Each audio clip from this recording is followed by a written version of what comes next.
Hey brother, are you wondering how porn can be fueling your social anxiety? This extreme awkwardness that you feel around women and other people. It's the chicken and the egg. Did the social anxiety start fueling my porn use? Or is it the porn that's fueling my social anxiety? So if you feel like you're stuck in this pattern, stick around, because in this video, I'm gonna teach you how to break this vicious cycle for good so that you can fix that broken relationship with yourself and break out of that stagnation that you find yourself in. Let's go. And before we dive in, just a heads up, this is what I do. This is what I've dedicated my life's work to. So if you need help and support, there's a link below the video to book a call to speak with me directly. And I would love to be able to support you with this transformation that you're trying to make. And I want to start off today by giving you this analogy, because if you're thinking to yourself, is the social anxiety, could it be fueled by porn? Is the porn use really that bad? Do I really have to stop? And I feel the need to wake you up a little bit in this video. It is that bad, and it is really far gone. And I want to give you this analogy of a frog in boiling water. If you have a pot of boiling water, extremely hot, you're gonna get burned. I go and I put the frog in the boiling water. You're the frog. I go and put the frog in the boiling water.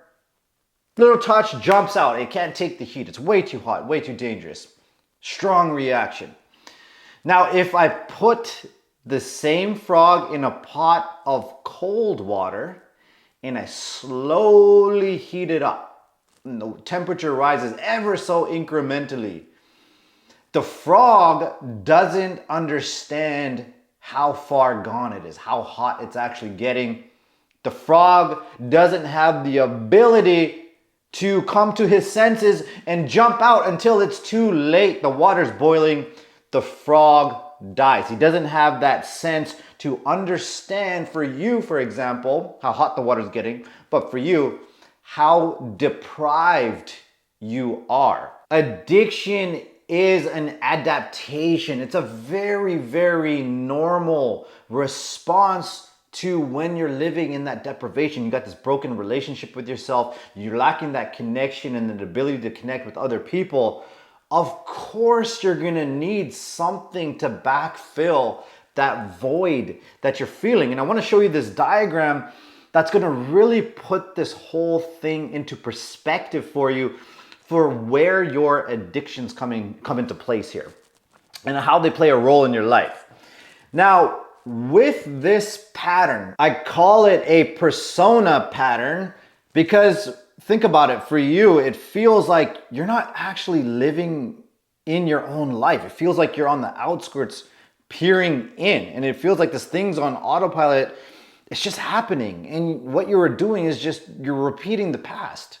You're living out your preconditioned programming.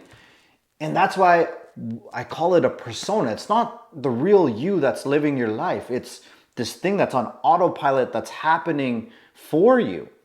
And when you have your persona that's taken over and it's living your life for you, it's always gonna feel like the sine wave, ups and downs. We're gonna go over these examples in just a second, but it's always gonna feel like a sine wave, ups and downs and ups and downs and unpredictability and no control. That's what's gonna happen when your persona is running the show. But when the real you is running the show, this is the goal, is to have a more stabilized experience. You go to work, you don't feel disconnected with your coworkers, you feel connected. You feel like you're contributing to work, your team, your coworkers, you're connected to them, you're building relationships, you go to the gym, you're not getting hijacked and being in your head at the gym when you see other people and women at the gym. You're grounded, you're there, you're focused, you do what you need to do. Then you leave and maybe you want to call some friends and hang out, and you don't have to worry about sitting in your head and being disconnected and feeling like you don't belong with your friends either. You just have a more stabilized experience. This is the goal. It's obviously never going to be this perfect. So here, let me draw this out for you. It'll look more like this when it's stabilized, okay? Just draw this up for you real quick.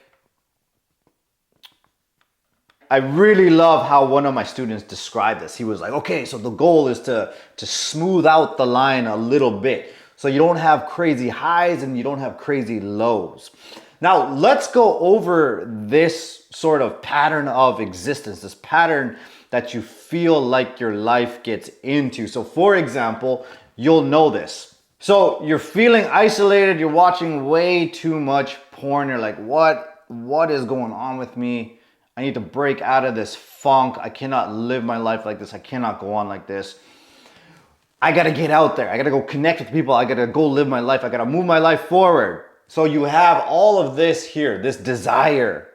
So you have all of this desire. You get into the motivational content, the self-help, law of attraction, pump yourself up. You're gonna go out. It's gonna be different this time. And then what do you notice when you go out? It's the same old thing. You go into the social situation and you experience massive anxiety. You're in your head. You're feeling extremely self-conscious. You're thinking of what to say next, going blank, physical symptoms, cannot connect with people, cannot build any sort of deep connection because you're too busy managing your anxiety on the inside. And then what happens? You leave the social situation and you get extremely angry. Whether it's at other people, you're carrying around conversations, resentments about other people, what they said or didn't say, their reactions, or maybe you're getting into self-blaming and criticizing yourself. What is wrong with me? I'm always gonna be like this. You can't get better. This is just the way you are. There's just something defective about me. And when this takes over for a little while, you're gonna sink even deeper and deeper, and that's when the hopelessness starts to kick in. That's when that voice, I'm just gonna be stuck like this forever. I'm just gonna stop trying. And you'll notice over here, addiction. This is where your addictions, this is where they live. So what I want you to understand, remember we talked about the frog in the boiling water. So we're slowly heating up the water. For you, you've been triggered way up here. Then you're getting into resentments about other people, about your past, the past things that you went through. You're replaying all these stories about the past. You're stuck. You can't change. You're angry at yourself. You're criticizing and blaming yourself. The water's heating up. It's heating up slowly, but you don't know how far you've gone. And then your addictions are starting to kick in. When you are in that addictive state, you're super impulsive and compulsive, you can't control your addictive behaviors. You've already experienced disconnection from yourself for a very long time, a significant part of time. So one of the best advices that I've ever received from a previous mentor was cravings are communications from the brain that yourself is in distress. So cravings, let's break that down. Cravings, you get cravings for porn, you get cravings for that ex-girlfriend. Cravings are communications from your brain that yourself, capital S, self, your higher self, your soul, it's trying to communicate to you that it's in distress. Your soul is sick. Your soul is crying out to you for help. Why? Because look, you've been living in that disconnection for so long. And the anger and the criticism after, it's only deepening that disconnection and that broken relationship with yourself and others. The disconnection is getting too far that your soul starts crying out to you by flooding your mind with these cravings. That is the signal for you not to act out on the porn and disconnect yourself even further. Because this persona pattern, what it does essentially, it keeps you stuck in the cycle in two ways. One is it perpetuates your own shame. So for example, you go into the social situation, you know you're disconnected in your head, you're thinking of what to say next, you're not actually being yourself, you're not forming any sort of connection. And what do? Is you criticize yourself after the fact, and then you get into these addictive behaviors where you experience even more shame. The second thing is it keeps the roots of the reason for your disconnection, your social anxiety. It keeps the underlying issue out of your awareness. So when you're out here and you're in your addictions and you're busy criticizing yourself and feeling hopeless, you're taking your focus off of what's causing the disconnection from yourself and others in the first place, up here.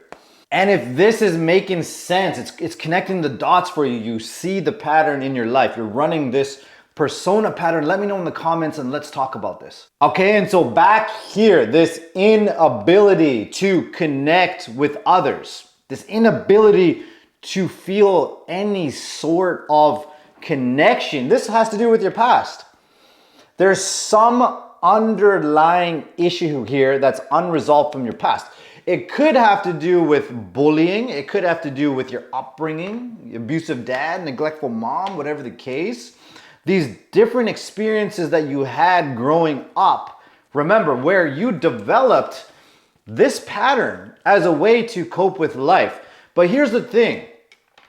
The saying goes, you have to stop drinking to discover why you were drinking in the first place. So if you have a drinking problem, that drinking problem has to stop. For you, porn, you have to stop watching the porn to discover why there is such a disconnection from yourself and others. Why, like we talked about, the cravings, communications from the brain, that self is in distress. Why is yourself, your soul, in so much distress? And this one student comes to mind as I'm sharing this with you.